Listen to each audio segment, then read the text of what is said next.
कृष्ण जी की पत्नी रुक्मणी जी थी। कृष्ण जी की कितनी शादियां हुई थी? भागवत के अनुसार 16,108 विवाह जी। कृष्ण के हुए हैं। तो ये विवाह मतलब कैसा विवाह था, अगर आप थोड़ा बताएंगे इसको हमें। देखिए, इसमें दो चीजें। शास्त्र कहता है जो वेदों की 16,000 श्रुतियां थी, उन्होंने एक स्त्री रूप धारण किया और कृष्ण ने उन सब के साथ विवाह किया। 8 मुख्य रानी जो थी, जिसमें से रुक्मणी लक्ष्मी जी का अवतार है, सत्यभामा जी धरती का भूमि का अवतार है, पार्वती जी का अवतार जामवती जी है। तो ये 8 जो है, ये सब अलग अलग देवी भगवान की पत्नी स्वरूप में प्रकट हुई। 16,100 रानी, जो लोग कृष्ण के इस लीला पर उंगलियां भी उठाते हैं, तो मैं हमेशा कहती हूँ, देखो ये जो कहानी है, ये एक राक्षस था नरकासुर। उसने 16,000 कन्याओं को बंदी बनाया और सोचा इन सब के साथ ब्याह करूंगा, शादी करूं। कृष्ण आए, उन्होंने सबको छुड़ाया। कथा ये है जो ओरिजिनल है कि कृष्ण ने इन सब 16,000 कन्याओं को कहा कि तुम अब घर चली जाओ, मैंने तुम्हारा मुक्त कराया, अब तुम घर जाओ।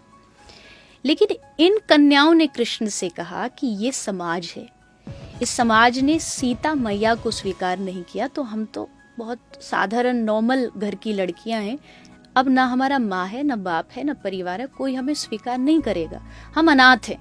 पर हमने सुना है दुनिया में अगर कोई अनाथ हो तो उसके नाथ जगन्नाथ है, आप हो, आप हमें स्वीकार करो। अब कृष्ण के मन में आया कि क्या करूं, इनको घर ले जाके दासी बना दूं तो भी समाज उंगली उठाएगा कि कृष्ण ने अबला नारियों का फायदा उठाया। कृष्ण ने कहा, मैं तुमको इज्जत दूंगा, मैं तुमको अपना नाम दूंगा, जहां तुमको समाज स्वीकार नहीं कर रहा, तुम गर्व से कहोगी हम कौन है, कृष्ण की पत्नी, हम द्वारिकाधीश की पत्नी।